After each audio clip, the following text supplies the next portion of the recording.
everyone, I'm Rebecca and welcome back to my sewing room. Today we are going to continue on with the 1890s summer bodice project. Ta-da! And we are starting right where we left off in the last video. So if you haven't seen the last video, I will link a playlist containing that video up above right here. This playlist has all of the videos so far, so that's a skirt and two bodice videos, and maybe this will be the last video? Who knows? Anyway, where we left off last time was that I need to bind the neckline of the under bodice. So I did mention at the end of last video that I had bound the neckline of the plastron. I have already unpicked that because that doesn't need to be bound. That will get the collar attached. But I need to bind the neckline of the under bodice here. So that is the next thing. You can see that I already have the bias tape pinned. I just need to sew it and then stitch it the other side. I can do the other side stitching by machine because it's underneath, it's not going to be seen. So that'll be nice and quick and easy. The problem is that the next bit, I think, is going to be making the collar. Now I can mock up the collar just fine. So that's what I'm going to do first, is mock up the collar. However, once I get to actually cutting the collar out, because I have very limited velvet, I need to actually make the belt or waist cincher sash sort of thing, let's call it a belt, first, because that is the largest piece of velvet that needs to get cut out. Now, I am hoping that maybe there is a little bit of a chance that I can actually get all of the velvet pieces out of this lovely orangey pillowcase. So, does have two sides, but this is the extent of it. And as you can tell, there's a seam right down the middle. There are also some pen marks on here, most of which are kind of towards the outside, but some of which are in the middle. So that's why I need to figure out the shape of the collar and the shape of the belt. The cuffs are less important to me. I mean, ideally I'm going to get cuffs out of this as well. So that's four things really that need to come out of this, but the belt is by far the largest thing. Now I have already looked at the belt pattern from Black Snail, from this bodice pattern, and it's not big enough. Like, I mean, it's fine width-wise around, but it's so short because this has seam allowance that you have to take out of it. So it winds up being like only that big. That's way shorter of a belt than I want. So you might be able to tell on here, I have actually already made some markings to increase 1/2 inch up, and I'm going to increase the point down too so that it's a steeper curve right here. I'm not sure exactly how much. I'm thinking about 1/2 inch, maybe even a little bit less than that. We'll see, but that's what I'm gonna do there. The other weird thing is, so I had originally cut this to the size that I cut everything else, which is my bust and hips. My waist is one size smaller, so I know that I can go one size smaller. But it seems to me like the back section is really long and the front is really short around. The front, it seems like, would only go from the center to about like here, and then the back would go the rest of the way. And since it is a significant curve in the seam, I feel like that should really sit right at the side seam. So right now I have this pinned just to remind myself that I'm going to actually probably extend the front and shorten the back by one size. So obviously I'm gonna have to mock up the belt too because I'm making a lot of changes. So that's the thing. I'm gonna go mock up the collar, which is too small around the top. I haven't checked yet if it fits around the neckline because I did not alter the neckline of the bodice at all, but it is too tight around my neck. I don't like tight things on my neck. So that has to get increased. I have to mock that up. This has to get all those changes. I have to mock that up. So I will come back in just a moment with a mock-up. So I've been doing quite a bit of digging into how these collars are meant to be attached. And one of the resources that I am using is this bodice right here. Now, I think if my timing is correct, I will have just released a video on this bodice on Saturday because I realized that if I'm going to pull this out and use this as reference and inspiration, might as well show you the whole thing. Right now though, we're just going to take a really quick look at how this collar works. So there is a little standing collar in here that is part of the bodice basically, which is a center front to center front closure. And then on top of that, a band collar is added that starts in the center back, goes around the front, hooks onto their little version of the plastron, and comes around the side now with the lace from the plastron on it, gets the little bow, and meets just past the center back right here. So that is my main inspiration for this right here, though the function is a little bit different, namely because this plastron goes into the shoulder, whereas that one does not. So this, of course, makes it more confusing. So I was going to go with the binding. I already have the binding on this side, and the binding is fully sewn on both sides on this side. But that's not what I need. I need that standing collar because I realized that otherwise when the outside collar gets attached, it would start here, go around, come around the plastron side here, go up the side, and then extend as a tab past here until it gets to the center back again. The thing is, if that tab is going past here and this is just bound down, there is nothing to stop that tab other than maybe some hooks and eyes or something from just slipping completely open and gaping and showing the neckline, because it's basically sitting with its base right around this top right here, which means that I clearly need that little standing small collar to like fill in that gap. But I can't just have it right here.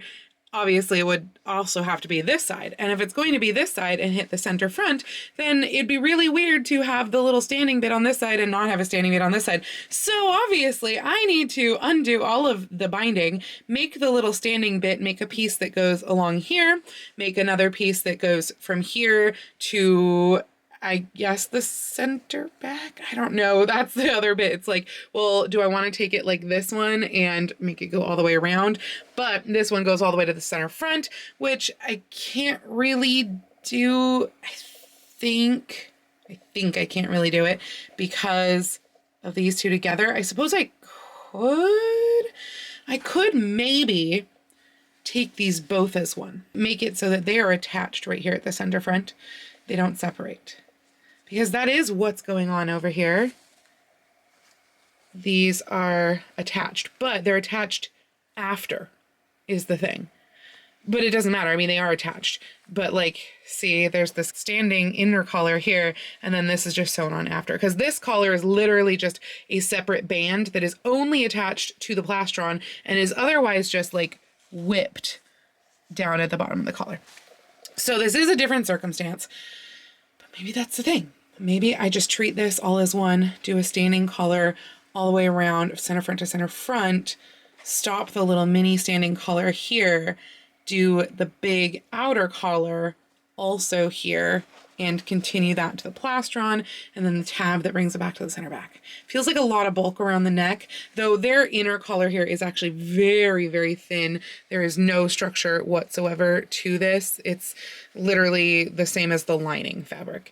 So I think that's what I have to do, which means it's time for more unpicking. Great. The neckband is all attached now, and I'm not sure still exactly how this really, where it comes together, how that's going to work, but I think I will find that out when it comes time to do the collar, because this is where that center meets. So it met very nicely there, but then I do have the seam allowance here from the plastron, and that will go into the velvet collar. So we'll have to figure out how that goes. I realized that I had not yet sewn this side down either, so that's actually going to be my next thing, just to get those pins out of there. I'm going to hand sew all of this side opening there and up here, and I think that means that I could go ahead and put the hooks and bars also here and then here, and that way all of the closures will be done other than like right up by the collar and also the hem, because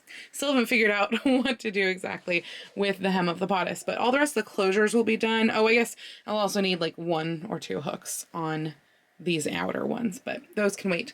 But I am eager to get into the collar mock-up, so that is definitely going to be the next step after getting those pins out of there and potentially doing the hooks and eyes on there. So hopefully I'll get that done tomorrow. We shall see. So I didn't want to put on my corset, so the bodice can't close entirely right now, but I did want to show you the mocked up collar. I think it is pretty close. I will show you how different my pattern is from the original pattern in just a second, but I think it's pretty close. I think the main issue is that when I folded this down, I gave it 1/2 inch seam allowances. The original pattern height was made for 5/8 inch seam allowances, and I think that I need that 1/4 inch down because right now I'm feeling a bit suffocated right up here. But other than that, I honestly think that it's going super well. Like, I'm pretty sure The overlap is what I wanted in the back, and the fit is good, and it fit around the base. Right now it's just pinned in, but it fit nicely where that seam is, fits my neck fine other than the height a little bit. So I think I'll just cut it down just a bit, but I am ready to cut it out. This is what I meant by the difference in the pattern shape. This is the original pattern, which was on the fold in the center back, and then this was the center front where it met and had seam allowances. Mine has the fold in the center front, so really it goes like that, but you can see that it's the curvature that is different as well as the length that is different, because this is my lapped edge here, and yeah, that curvature is quite different. And I'm going to cut this down another 1/4 of an inch, particularly in the front, to make that fit better. The other thing though is that I think I've decided on my velvet choice. There's just no way that I'm going to be able to get everything out of that burnt orange velvet, no matter how much I imagine in my mind that maybe it'll happen.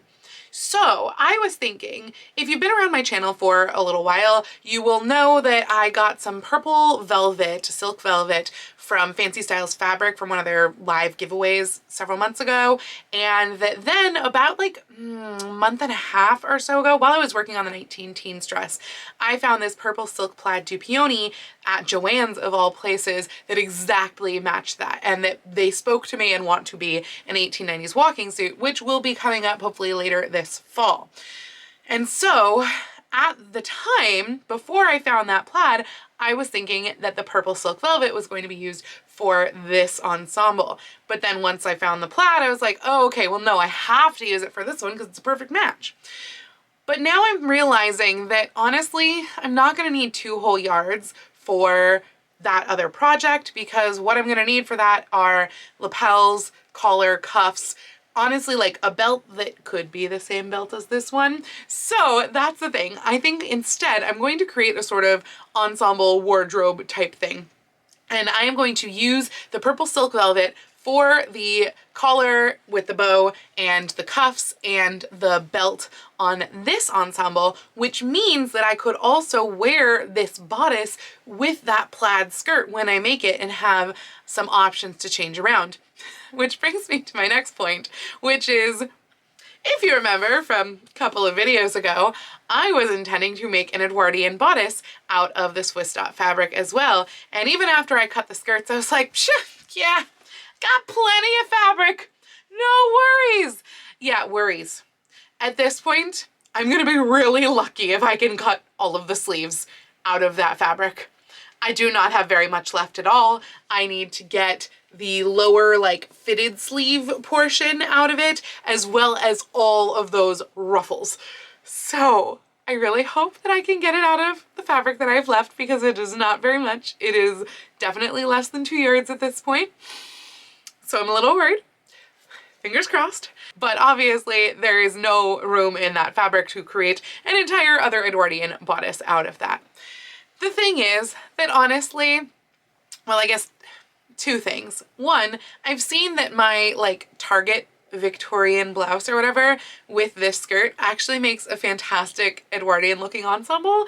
I will pop a picture up here if you have not seen this on Instagram, but I did a photo shoot a couple of weeks ago, like right after I finished the skirt, and wore that combination with a sash from my original Edwardian ensemble I made in 2011, and it came out so pretty. Like, I'm really liking that just for an Edwardian look. So I don't feel like I need that Edwardian blouse for that. And now I'll have the mix and match with this one with the 1890s skirt. So we'll just have a mix and match 1890s, not worry about Edwardian stuff really at all. And I think that that will be just peachy. So anyway, collar mock-up, good. Because I'm not cutting velvet out of a super, super limited thing, I don't have to mock up the belt yet, so that can wait until after I finish the bodice, which will be great. So that means that the next thing now is cut out the actual collar out of the velvet. My plan is to probably do either, I haven't checked my fabrics yet, but it'll be velvet on the outer, probably a cotton, maybe sateen, something like that on the inner. And then inside will be ideally a layer of like horsehair canvas interfacing type stuff. If I don't have any of that, I may actually just use canvas inside, just because I really want that structure in there. This is doing a great job of like staying upright. So, you know, if I do canvas on the inside, I think that's probably a good plan. So I'm gonna go ahead and work on that collar.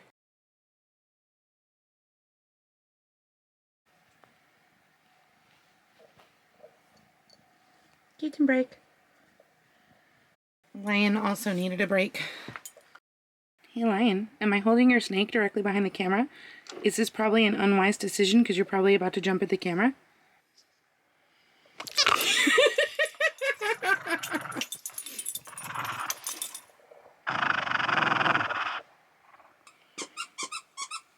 Toe beans. Toe beans. The snake has a new hideout spot. Lion, what are you gonna do? Is it your snake? Is it your snake? You can take the snake. He's just having... Oh, yeah. He was just having fun in the sewing room. Back to Squeaks. Oh my gosh, this velvet is so shifty. So I thought I should tell you what I'm doing to try to mitigate some of the shift. So first I laid the velvet out and made sure that the grain was even. Then I laid the pattern piece on top of the velvet and cut out the velvet. And then I looked at laying the pattern piece on top of, this is like a fusible horsehair canvas, and I looked at laying the pattern piece on top of that, but I realized that the velvet was like already shifting. So what I then did was I laid the velvet, well first I tested to make sure the velvet could be pressed on. Before I even chose this interfacing, I made sure that I could press gently on the velvet and that it would look fine, which it does, luckily. So then once I had chosen this interfacing and went in to go do this process and cut it out, I decided I would lay my velvet collar strip that I'd already cut out face side down, velvet side down on the table, since that's what I had tested it on. And then I would put the interfacing with the fusy side facing the back side of the velvet down on that. And I would just gently press on the areas with the velvet. Oh yeah, one other complication is that this is actually 2 pieces of interfacing because I didn't have any long enough in this vertical direction, which is what you need because this is like the stiffer direction, as opposed to this, which kind of squinches. So this goes across, this goes up.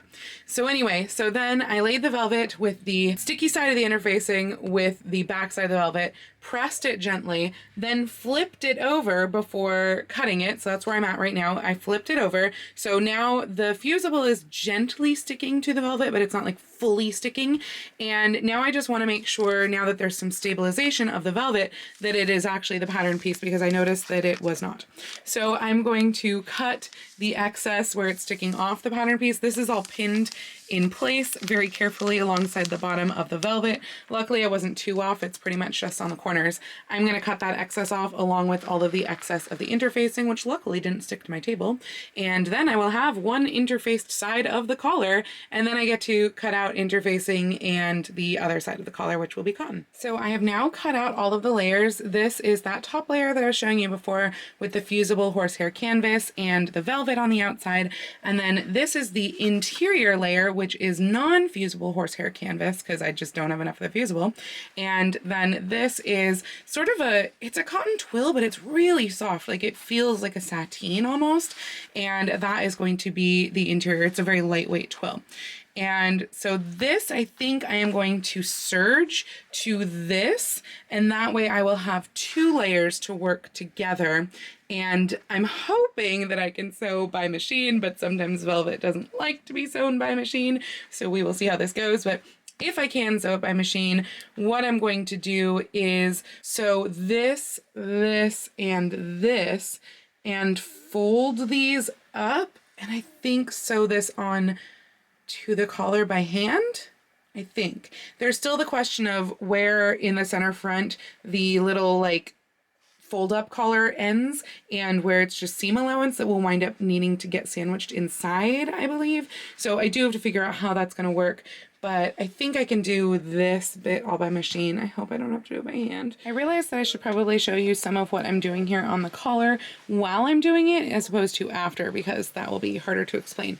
So what I have done is I did wind up seaming this seam together on the machine. It was a pain in the butt. I probably should have just done it by hand.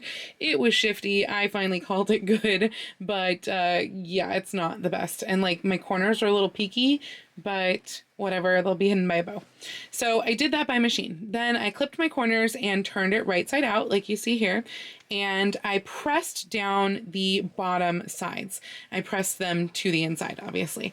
And then what I did was I pinned the two together and I whip stitched this all along here. And I figured out where it would go until it met the center front of the bodice. The center front of the bodice is where this notch collar bit is, where the collar band ends and then the seam allowance part begins. So where that happened, I went and I clipped the seam allowance so that it could be a separate piece from this band. And then I just put the rest of the seam allowance inside of this. So what I was doing was I was stitching this closed, stitching. As I was going, I was kind of holding it up, measuring to see where it would hit. I think I'm a little bit off, but that's okay. I can just squidge it backwards that way. And when I hit the center front, I clipped it and I started stitching instead this whip stitch right here. So I'm stitching the collar itself, which is just the front part of the collar band. I'm stitching that to the bodice right past where I think it was my basting line or something, was about a ½ inch from the top. And so I've stitched that all down by hand, all the way to the end of here, which is the end of the plastron. Now right here, I've gone back to stitching it back together again so that these two sides are all stitched together, and that is all done. Now what I'm going to do is the inside bit right here it's only stitched there and then previous to this bit right here. So I'm going to start here. I'm going to stitch this part down to the inside of the bodice, and then I'm going to switch and start stitching the collar here down to the bottom of the little stand collar inside, covering up that join right there. These I'm just doing fairly large whip stitches so they could potentially be taken off if it needs to be washed or whatever. I mean, ideally, I don't want to have to do that. This is going to be very important to keep clean, but that's what I'm doing. It's just all whipped down. And when I get to here, then I will be able to lap the other side over and add the hooks and eyes both back here at the join of the collar, and then also along here and the plastron, and then all the way down the side of the plastron. So that is my goal for tonight, is to do all of that. It's midnight, so let's see how much I'll get done. Here is my stopping point for the night, or maybe early morning at this point. The collar is completely done. It even has the hooks and bars in the back. I may add a return hook and bar here, and I may actually add a couple of snaps here like my antique one, even though I don't think those snaps were original. But we'll have to see how it sits and how it fits right here. It might need a couple snaps. And I have also put on all of the hooks down the side and also the upper portion right here on the shoulder of the plastron. These right here, these three also have eyes that correspond, or bars actually, they have bars that correspond, but I need the corset on before I can figure out where all of these bars go, so that will have to wait. However, right now, there are 29 hooks on this bodice, and that isn't even all that's going to need to be on there, because this is also going to have some hooks down. Probably not super many, but at least a few are going to have to be on there. I also didn't go all the way down to the bottom on either the center front or this closure because I don't know where I'm hemming it yet, so those hooks aren't done. This I think is going to be a tack, not a hook, so that's fine. But yeah, we're not done yet, and there's already 29 of them. So I thought I had all of my hooks and eyes and everything done on my collar, but as it turns out, I am being choked completely right now. So yeah, that is so not gonna work. Oh my God. Wow. Those bars are getting moved, like majorly. like it's gonna hit almost edge to edge with very little overlap. I think I didn't take into account just how freaking thick I wound up making this collar. I did not need to do that many layers. That was way overkill. And because of the thickness, it is like I'm wearing a straight jacket or something. Like it feels very confining. And I don't do well with tight things around my neck, so that's great. So yeah, that's gonna get super loosened, like it's gonna be to there. And that's about as tight as I'll be able to do that. I think it'll still be okay, but yeah, it's real tight. So now that I can breathe a little bit better, I've done up the closures in the center here. So now what I'm going to do is I'm going to make a little mark where all of the hooks and bars along the edge of the plastron are and figure out where, or rather where I need to put the bars for the hooks that are already on the edge of the plastron. I also need to figure out this side can get tacked down. So I need to pin that in place to have a couple places where I'm going to put some tacks.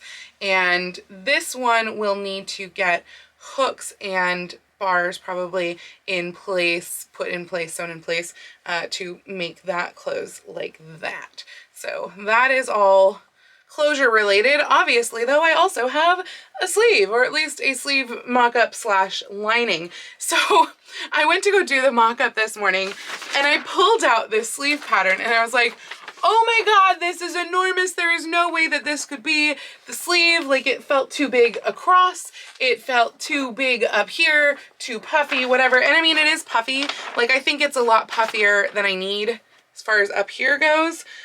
But I don't know that it's enough that it's going to bother me because that's going to be covered by ruffles, and having that little puff there of extra fabric might actually help the ruffles stand out a little bit more.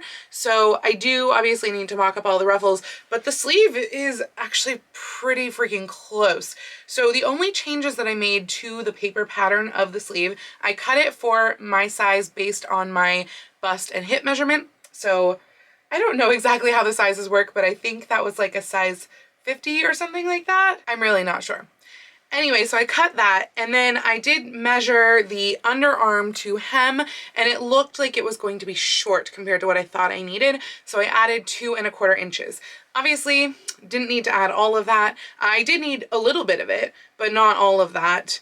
I will probably wind up taking at least about 1 inch, I think, off of that. So I just needed to add a little bit because this is still going to have the cuff put on here as well. And so I really just need the seam allowance for finishing the edge and then figuring out how I want to attach the cuff, which I have not yet figured out. So that's good. But I mean, the fit is great. I actually wound up, it was a little bit tight right through the elbow area. So this pattern is built with 5/8 inch seam allowance. So I actually took out some of that seam allowance. You might even be able to see the different coloring in here, but my various pens right from, I think about here to about here, I tapered out and I think I actually added at least a full 1/4 inch, I think, in this area so that I could get some elbow movement going on. So I did do that, but I don't think I need to actually like redraft the pattern. I'm literally just going to use this as my flat lining. One thing that I'm still really worried about is trying to figure out how to cut out everything that I need for the sleeves out of the Swiss dot that I've left. Other than like some scrappier bits, which some are larger scraps, but this is how much Swiss dot I have left. So it is like 1½ maybe full yards, and then more here, and then again I've got some scrappier bits. So I need to cut out 2 of these plus all of the ruffles, which the ruffles, the way that I figured out that I'm going to do them is that they're going to be about 10 inches wide, folded in half, so that that is the edge is the fold, because that'll give it more structure and more body. And I need to get 3 on each side. I don't know how wide those need to be, but I need to get those and the sleeves out of that, and I am a little freaking out. If I can do all that, then this project will probably be finished tomorrow, is my hope. If I can't do all that, then I'm not sure what I'm gonna do. I don't know. I don't know. I'm gonna go think on that and see if I can just cut it all out of here. But again, I am happy with the sleeve mock-up. I suppose I could take a little body out of the top, make it a little bit smaller out of the Swiss dot.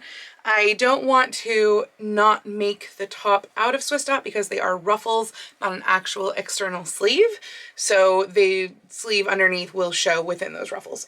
But otherwise, we're good on sleeve.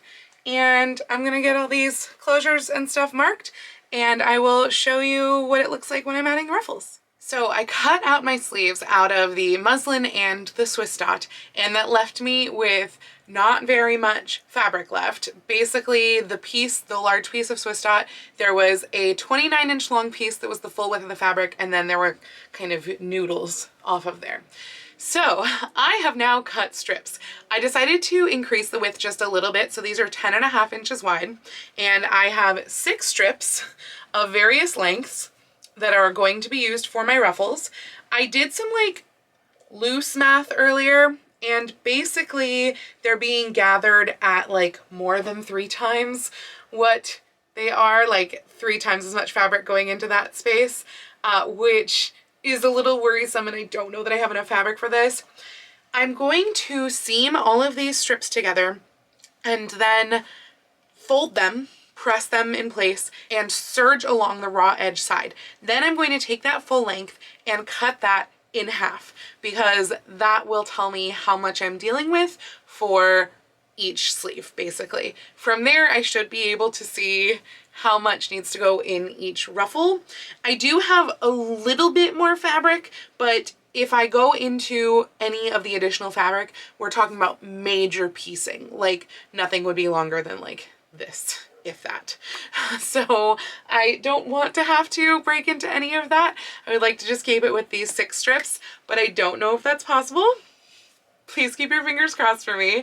I'm gonna start working on all of that and see how much I get to. So what I've done here is I've taken the sections that I ruffled of that strip. This is actually 2 of them together because I've left all the excess hanging down here, but I've taken them and I've laid them out like the ruffles I think might be on the sleeve. However, I think I've put them a little too far spaced. I think it's sitting a little too low down the arm. So now the thing is to try this on and see how it goes. I did decide to just go ahead and set this sleeve. This is the actual Swiss dot sleeve.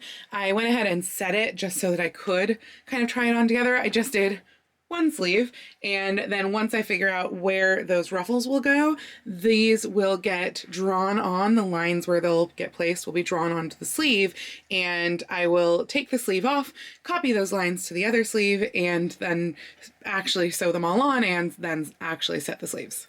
So let's go ahead and try it on. So actually, I think what I have is really pretty darn close to what I want. I do think that it could go up just a little bit. Like if each of the lower tiers goes up 1/2 inch or something like that. Like this one is 1/2 inch, and then this one I guess would be 1 inch because it would be keeping them even. I think that that will do it. Like that will just get it that little bit higher on my arm and make it so they don't look so spaced. But I mean, the idea is definitely there. Like I like the fluffiness. This one needs to go farther in this way. I haven't yet figured out how they're going to like finish on the ends of the ruffle. This one is going to taper off and go into the arm's eye for sure, the top one. And I think the bottom one is actually going to go all the way around the arm because it sits like right at the armpit. So I think that one's gonna go all the way around. But this middle one, I think it's gonna have to go into the arm's eye just because it is still the arm's eye at that point. So I'll have to squidge that over a little bit so that I can get it in the arm's eye. And I also think the back is hanging down a lot. So I do have to figure out what's going on there. Unfortunately, I can't reach the back, so that's great because yeah, it's definitely, this is not a bodice that you want to take off and put on and take off and put on because the closures are so numerous. I did also, between when I last spoke to you, I did do the hooks, or the bars, I guess, the bars on the side for the placket closure. So I do still need to do hooks and bars on the overlap of the placket. So I've pinned it out. Basically everywhere where there's a pin will get a hook and bar. And then I do need to put one more tack up here because these top tacks, I think some of them went into the pleats and gathers of the plastron, but not actually through all the way, so it was kind of pulling open. So I need to put one more where that is. The collar is definitely still tight. I did it to like pretty much the loosest that I could go.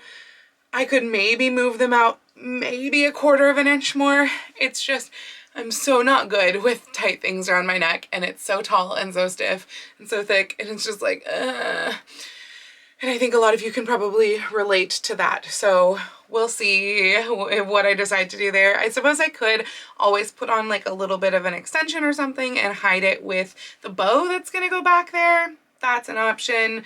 And I do need to hem these sleeves too, but that is easy. There's just I left a 1-inch hem on there so that I can just turn it twice, ½ inch twice. So I'm gonna figure out what's going on here and mark all my lines and start getting to sewing on those sleeves. Actually, one other note really quickly, something else that I'm noticing as I'm looking at the sleeve is that while the gatheredness and poofiness of the sleeve was fine before there were any ruffles on it, what's happening now is that the weight of the ruffles is dragging down the sleeve and creating a lot of wrinkling right here because it's making it too long for that portion of my arm.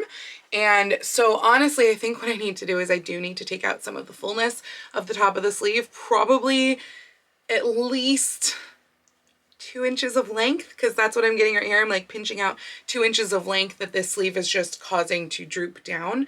So great, I need to reset my sleeves too. So that's fun. I guess before I do any ruffles, I will take the other sleeve and experiment with making the sleeve head smaller. So I took a pretty significant portion out for this sleeve trial. It was at least 1.5, if not 2 inches. I didn't really measure it. And then I tapered it out to under the arm area where the sleeve isn't gathered. That is still the same length that it was before. I'm not sure if I maybe should have taken some of it out from all the way around, because I do feel like maybe there's a little excess length here, but I don't think it's a ton. And same with, at this point, I think there might be a tiny excess length here on the outside of the arm, but again, I don't think it's a ton. So I think that is going to be a good jumping off point. I still have range of motion, so that's all good. And now I guess that means, I think I might mark where these are on this sleeve, because the marks, even if they don't iron off completely, they're all going to be covered by the ruffle anyway. But I think I might mark where those ruffles are and then put the ruffles on this sleeve, because of course that's going to change when I take 2 inches off the top of the sleeve. So I went and just where I had marked the lines on the old one, I transferred them up to where the equivalent would be from the top of the sleeve after cutting off the bit that I cut off, which was this much. But I don't think it was enough, because as you can probably see right here, I'm getting bunching right here above the inner elbow. It's not happening at all on the exterior. So I feel like that means that it's just too tall here, which really sucks, because honestly, I think I had gotten these ruffles in like exactly the right place. They're just pinned on right now. I had just drawn lines and then pinned them on with the intention of, if they were right, I would unpin them and then transfer those lines to the other sleeve, take the sleeve off of course, transfer the lines to the other sleeve, and then pin ruffles on that sleeve, pin them back on this sleeve, and do it all up again. But I think I still have the curve of the sleeve wrong, because I'm just getting so much of this baggy right here. Like, what the heck? Oh, it's really frustrating, because I just want this to be right, but I don't think I can get that wrinkle out in any other way, like adjusting this part of the sleeve. I think this is, again, something that has to be brought up by the top, which means redoing all of the ruffles, and I really, really don't want to do that. But I just don't see another way. Like, if I pull it up here and taper it out so that by the time it gets to about here, it is what it is, but like continue, you know, pull it up here, like at least an inch, then I feel like it's in the right place. But it means redoing all of this again. So I'm gonna go cry in the corner for a minute and figure out what I'm doing. Okay, I think I have sorted it out. I mean, we have removed almost all wrinkling here, and honestly in the inspiration image there is a little bit of wrinkling here, so I don't mind a tiny bit, but at least it's not like pouching like it was before. It's very weird how I've pulled it up. Like, I'm sure that this sleeve is going to be shaped very, very strangely when I take it off. All I've done is I literally pulled up a section. I pinched it, saw where it was hitting the seam line, made a little mark there, and then just like pulled up, undid, and pulled up the sleeve to fit. And then I just kind of put these back kind of in between where they were before, or where the top and the bottom one are. And I think it's hit the right place. I'm kind of feeling like it's a little high in front compared to where it is in the back, but I don't know if it's enough to bother me. This is all the excess right here, because what I'm doing right now is I've got one of them marked out with how much there was left on this ruffle. I have that over the top, and then I've got 2 bits from one ruffle here on the bottom, but I didn't want to cut anything until I know what I'm doing. So now I know how much I need. Now I can cut things and actually sew them for real. And so I'll transfer all these markings to the other sleeve and do everything for real. So these sleeves, oh my goodness. Well, let's just say I stayed up until 3 in the morning last night working on these sleeves, and that was to finish setting one of them. But it wasn't even to finish setting one of them really, because I wasn't happy with how the ruffles were looking. So today I spent another hour and a half A, setting the second sleeve, but B, fixing the ruffles on both sleeves, because of course I set the second sleeve to match the first sleeve and then was like, no, I don't like those and I have to fix them. So I had to fix where the ruffles were going into the arm size basically to make them look right. But I think they're finally right. This one needs to get pressed down a little bit more. I did press the top of it just so it would lay a little bit smoother, but this one needs a little bit more pressing. And that is because if it flips up too much, you see the top of this ruffle. I may wind up covering that with like a tape or a binding or something, just because I don't like the look of seeing all of that currently. There's also a lot of excess fabric from the edges of the ruffles inside the arm's eye that like I needed to try it on and then decide, okay, we're finally right. And then I will probably go and serge those off just so they are finished edges. But yeah, these are hard. I should have just done a leg of mutton or something. I would have been finished with this project 2 days ago. And right now I would be getting ready to go take pictures of the project, because I had hoped that this evening I would be able to take pictures of this finished project and video and everything and show you the finished project right here, right now. But it's not finished, so we can't. We're really close. So I think what I'm going to do, if this works, is I am going to continue working on the project tonight. If I finish it tonight, then I will go ahead and edit all of the making of part of this video, and sometime this week, at the very latest on Friday, I will go and take those pictures and video of the finished project and then just edit that like couple of minutes, stick it on there, and upload this for next week. Because at this point, this video should have already been cut off because it's Sunday at 5 p.m. So, as you might be able to tell from me appearing here in this outfit instead of the finished outfit, I didn't finish it yesterday. I really thought going into even as late as Saturday morning that I was going to finish all of this weekend and even be able to take pictures on Sunday evening. Then the sleeves happened and it's not at all finished.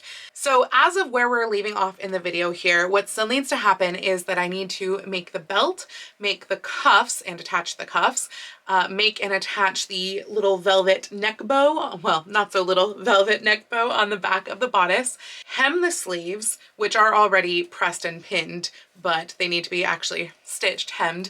There's one little tack that I still need to make on the bodice right around here on the side that is permanently closed. And then I've decided that I also need a hat for this. So since I'm going to be making a whole other video on those remaining portions of this project, I might as well do it kind of as an accessories video. We're talking belt, neck bow, cuffs, and hat, and then the pictures with the final reveal. So all of that is going to happen in the next video. This summer dress is going into September. But you know what? You gotta do what you gotta do. And with me having rehearsals 4 nights a week and also working on memorization and, you know, working full time and all of that, it's very hard to get some sewing time in as well. So I'm actually kind of impressed with myself just how much I was able to get done this week. I am liking how it looks, even though it kind of makes me feel like a giant marshmallow. You know, sometimes that's just what is meant to be, I guess. Anyway, I do hope that you've been enjoying this project so far and that you're excited for one more video, and I hope that you liked this video today. If you did, please go ahead and click the thumbs up icon, and if you'd like to see more videos like this from me, please go ahead and click subscribe and the little bell icon to be notified every time I post a new video. I do post videos here on YouTube twice a week, with my sewing vlogs like this out on Tuesdays and other costuming content out on Saturdays, but I post every day over on my Instagram, so please go follow me on Instagram. That's at Lady Rebecca Fashions. And if you'd like to help support all of the work that I do on this channel, I do have a link to my Patreon and my Ko-fi down in the description below. I'd also like to give a special shout out to my Edwardian level patrons, Angela and Sharon. Thank you so much for joining me today. Have a wonderful week, and I will see you very soon in my next video. Happy sewing!